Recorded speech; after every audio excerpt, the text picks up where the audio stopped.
this fact that without having done a lick of work, without having spent any time in class, without once walking into that library,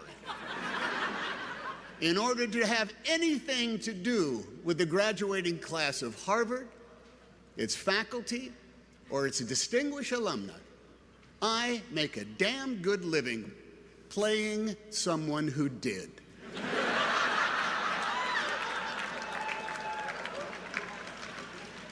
It's the way of the world, kids. On behalf of all of us who studied for 2 years at Chabot Community College in Hayward, California,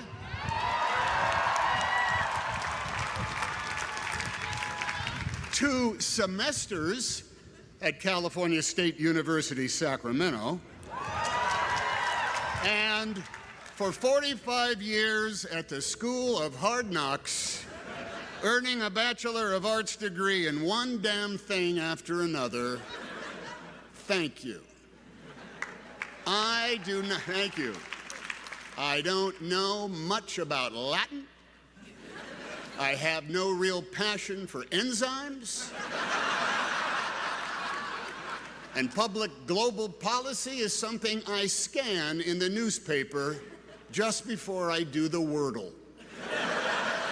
And yet here I am, closing for Josiah, Palace, and Vic. Thank you, guys. Some of us here can recite by repetition the preamble to a television show we might have seen 5 days a week about a strange being from another planet with powers and abilities far beyond those of mortal men, Superman, who, disguised as a mild-mannered reporter for a great metropolitan newspaper — there were many metropolitan newspapers once, and some of them were great — who could change the course of mighty rivers and bend steel with his bare hands. He was faster than a speeding bullet, and he was more powerful than a locomotive, and he was able to leap tall buildings at a single bound, and those are very, very impressive superpowers. No? Well, what was most impressive about his powers was how he chose to wield them.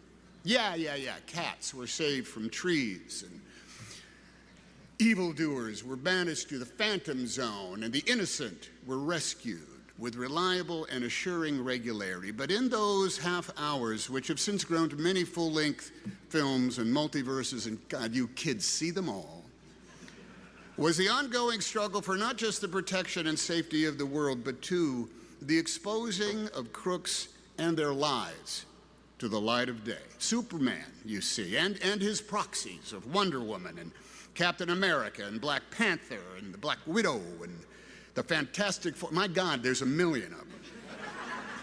They are all enmeshed in that never-ending battle for truth, justice, and the American way. And in such a struggle, being a Superman is a plus, even with his one lethal weakness, exposure to chunks of the wreckage of his home planet destroyed by its own hubris and apathy. But hey, there ain't no Superman nor anyone else in his Justice League. There's just us on this planet. Now, on occasions such as this, beware of certain orators who resort to using sage quotations from historical figures, or the words of legends of literature and arts, or the name-dropping of famous friends as a claim to some kind of wisdom or super ability. Some people standing at this podium shouldn't be considered much more than lucky sots who are in the right place at the right time with the right goods and the right attitude. Or, as a man named Marlon Brando once said to me, Vic, would you pick up that name I just dropped? Marlon Brando, would you hold on to it till we're done? Thank you. Give it back to me at the end. I'm going to need it back. Yes, as a man named Marlon Brando once said to me on a message he left on my telephone answering machine, Tommy, handkerchief. This is Marlon Brandflakes calling you to ask where you are. Then later, he told me that when he was a young man and registered for the draft, he filled out the form for his name and age, but when it came to his race, he wrote human. For Tommy, what are we all but human? Yeah, we are all but human. Now, as an armchair historian who reads nonfiction for pleasure, the books divine that there has never been a graduating class that has not faced the greatest challenges of all time. That come every spring, the maelstrom of history swirls so wildly that no matter the year or the era or the generation, there is always an atmospheric river of events that makes right now the hinge upon which our fate is turning. And we here in the stands look at you all in the caps and the gowns, and we hope, oh, at last help is on the way. Somewhere matriculating today is a man of iron, a woman of steel, a superhuman just in the nick of time. Now, this is not because we have failed in our duties or are completely spent. We have done some very super things over our generations. It's because we are all in a cage match, mixed martial arts battle royale with agents of hubris, apathy, intolerance, and braying incompetence, the malevolent equals to Imperial stormtroopers Lex Luthor and Loki. And we could all use a superhero right now. Now, looking out at the flowing colors of Harvard Yard, the goofy big hands that clap, the balls that represent the world on which we live,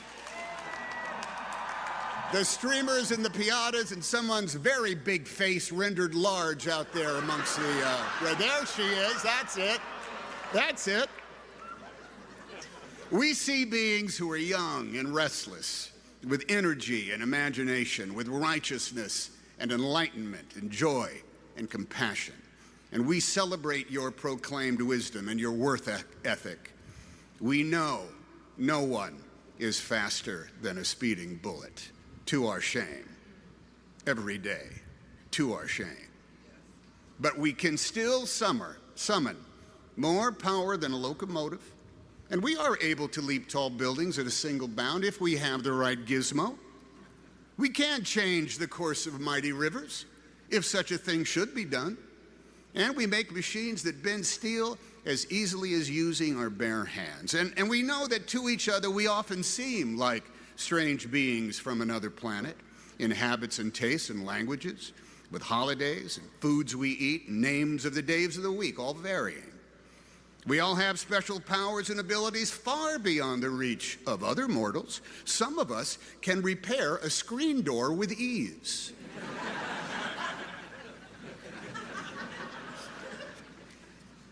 Some of us can take care of a 5-year-old kid and a toddler for 24 hours a day and never stop loving them.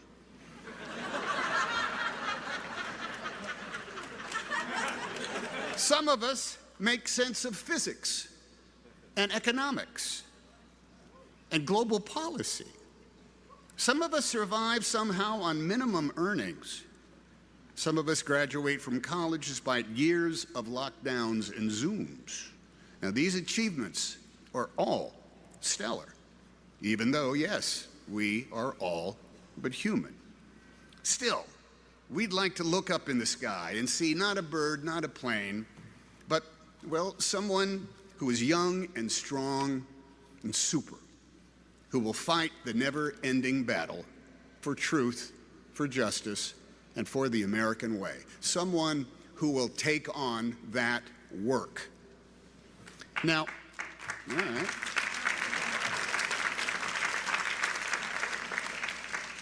Now, a kooky uncle once said to me, "We should all stay in school as long as we can because the moment we graduate, we have to work every day for the rest of our lives." Now, that uncle was, a bit bitter, but he was not wrong. We all get to complain about the man, and we all have debts we got to pay, and we're all entitled to a day off to lay about, but the work that is called for, that we must do, has no expiration date. It is the construction of our more perfect union. And that job will never, ever be completed. It's one that requires rigorous attention, unfading wherewithal, and all hands. The work is the keeping of the promises of our promised land, the practice of decency, the protection of freedom, and the promotion of liberty for all with no exceptions. And man, that takes on a lot of work. It's work that is done on multiple job sites every single day, and you can call each of them the battle for truth, justice, and the American way. Yes, the American way. The American way is exampled in both plain sight and in subtle attitude. It's in moments of routine exchange and in broad expectations. It's in places of historic weight and import and in the small spaces in which we all stand. The American way could be exampled when you respect the law and the rights of all, because if you don't, who will? When your food is brought to you and you thank the server, because if you don't, who will?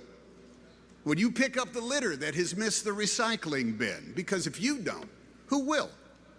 When you vote your conscience and make sure your neighbor has the opportunity to do the same with theirs, because if you don't, who will?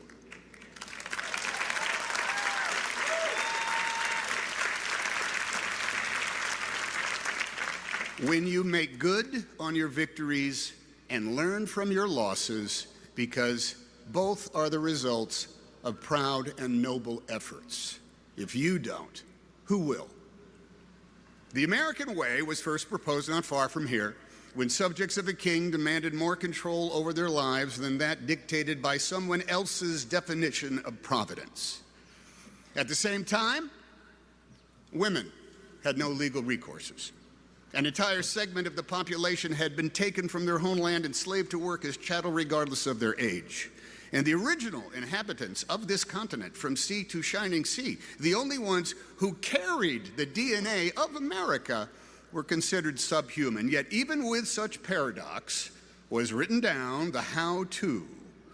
How to establish justice, ensure domestic tranquility, provide for the common defense, promote the general welfare, and secure those blessings of liberty for ourselves and our posterity, no matter as time and conflict and the institutions of our democracy would determine our gender, our race, our creed, our color, our chosen deities, or who we love.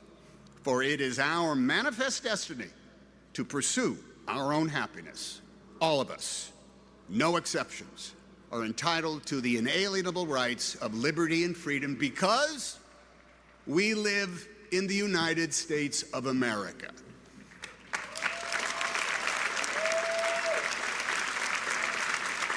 The vocabulary of the American way, of the law and the rights we share, is some part philosophical musing, some part answering a question with a question, some part trying to bowl us all over with your knowledge of Latin.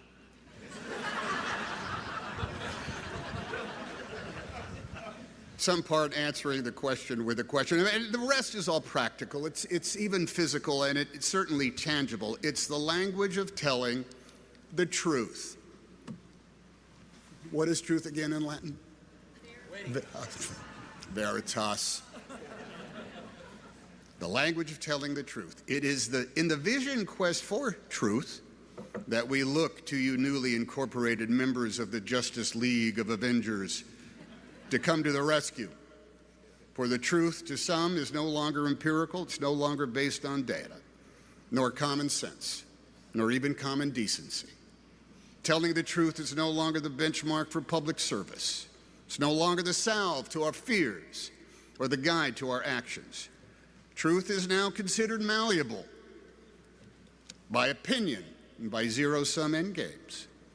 Imagery is manufactured with audacity, with purpose to achieve the primal task of marring the truth with mock logic, to achieve with fake expertise, with false sincerity, with phrases like, I'm just saying, or I'm just asking,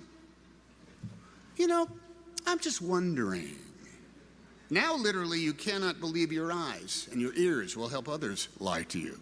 Someone will report the world to you exactly as you wish it were, full of alternative facts, of conjured narrative meant to buttress the status quo and deny its offenses, or rejig the rules and muddy the playing field depending on where one is on the food chain and the moral spectrum. The American way can be demonstrated without ceasing as a perpetual prayer by every big shot and any plain Jane or Joe Blow. Justice can be an everyday pursuit, case by case, with both lightning speed and the slow, inevitable effect of gravity. Truth, though, truth. Truth feeds up in the high country, as elusive as serenity, yet as certain as the North Star and the Southern Cross. Truth is mined at the intersections of our chosen behaviors and our fixed habits, in our personal boundaries. Truth has synonyms such as honesty, honor, transparency, and yet the common practice of so many is to play fast and loose with those very words, to create enemies, to claim victimhood, to raise the mediocre into merit, and to make cloudy a vista that is actually crystal clear. Likewise, truth has opposites. Omission. You don't need to know that. Distraction. That's not the real story. This is. Opinion masquerading as clairvoyance. Oh, here's what is going to happen. And influence peddling. A lot of people are saying.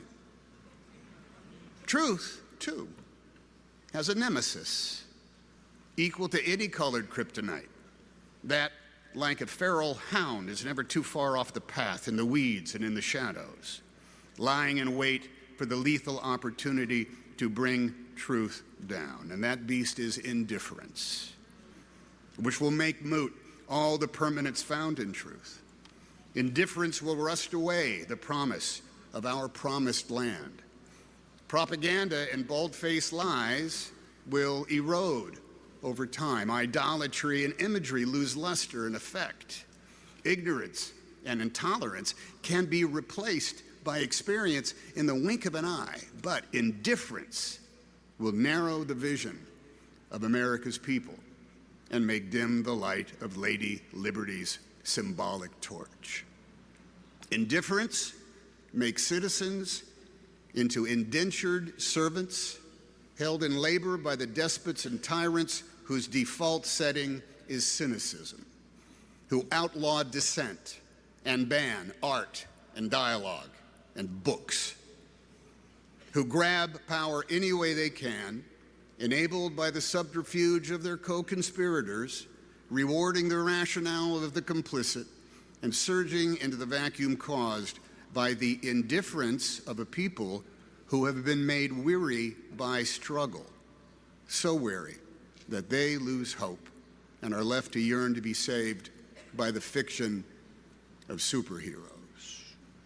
Every day, every year, and for every graduating class, there is a choice to be made. It's the same option for all grown-ups who have to decide to be one of three types of Americans: those who embrace liberty and freedom for all, those who won't, or those who are indifferent.